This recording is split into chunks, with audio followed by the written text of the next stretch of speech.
So, confidence building in the office of the Vice President. Tama Correct. po? That's correct. Okay. There were also news when the confidential fund was being discussed that part of the funds were actually used to construct the satellite offices of the Vice President. Tama po? Can you rephrase the question? Can you repeat the question again, Your Honor? Nung pumutok ang usapin ng confidential fund, nagkaroon ng mga usapan kung saan isa sa sinagot.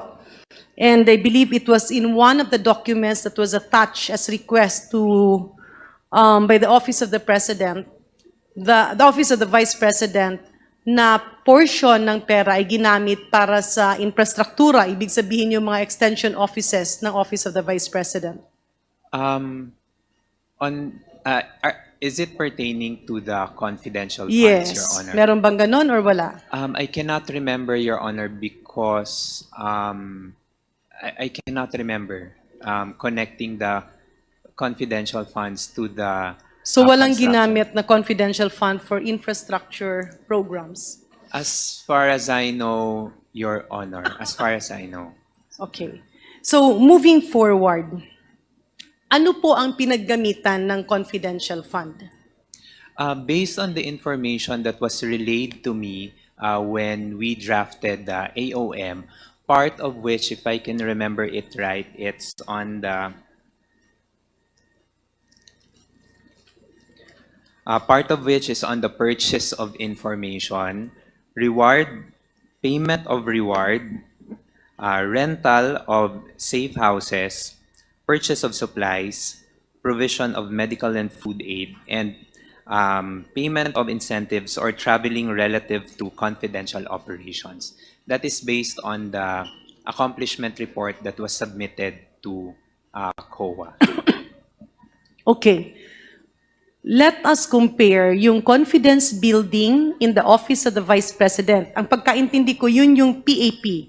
Ibig sabihin, yun yung bahay.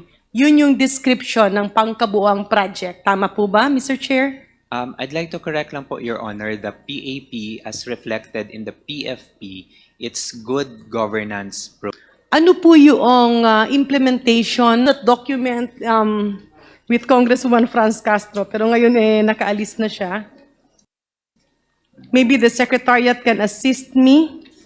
It was actually the matrix, no, not the matrix, the document that show, it's a table. Nakalagay doon yung confidence building activities. I think it was.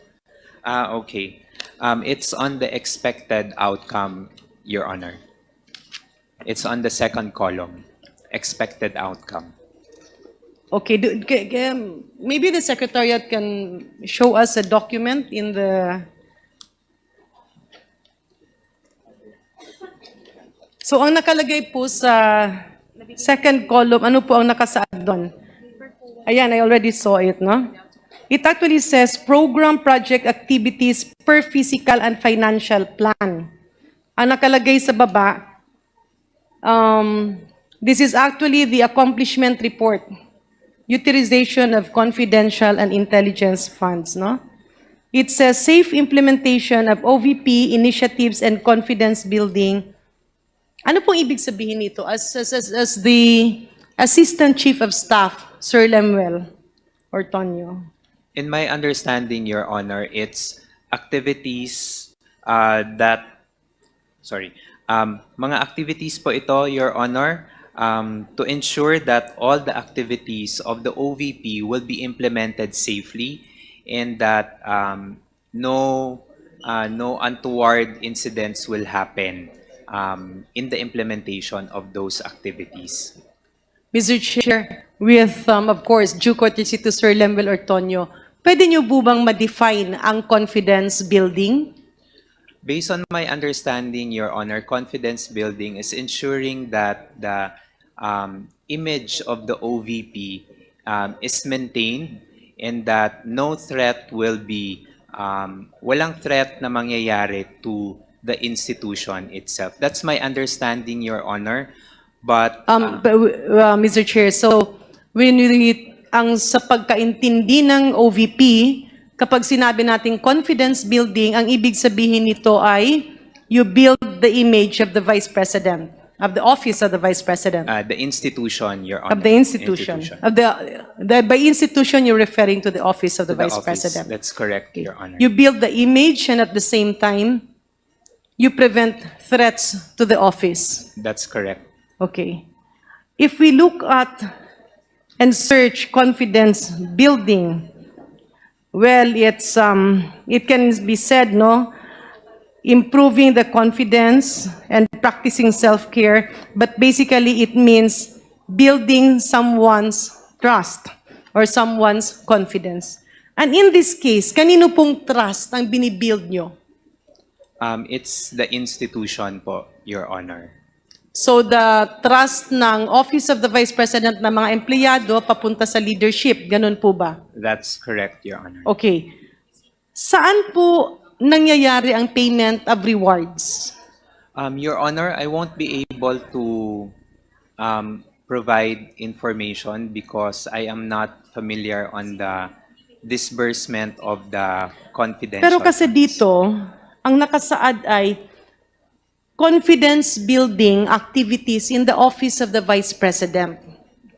So, kung hindi po alam ng halos lahat ng nandito, paano po ito naganap? Because it's confidence building in the Office of the Vice President. Based on the information that was shared earlier, Your Officer, And the participants are the security officers of the Vice President. I'm not familiar, Your Honor, who are the participants, but it's the security officer who takes the lead Okay. in the So, Mr. Chair, activities. dito po sa inyong mga naipakita, merong provision of medical and food aid.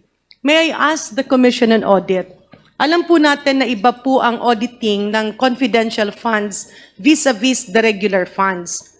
Pag confidential funds ang ginamit, bumili ka ng office supplies, bumili ka ng mga gamot, merong mga food, mga pagkain, kailangan ang resibo o hindi?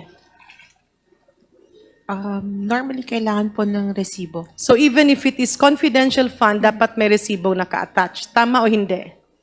Merong documentary evidence of payment. So meron bang resibong naka-attach, ma'am, or wala? Wala po. DEP lang po. Acknowledgement receipt. So kunyari confidential fund ang source at ang linagay doon ay purchase of medicines and food. Hindi kailangang maglagay ng resibo doon sa gamot or pagkain na binili. Ganun po ba? Based on the joint circular ngayon, documentary evidence of payment lang po ang required. Ba? Nung cash po.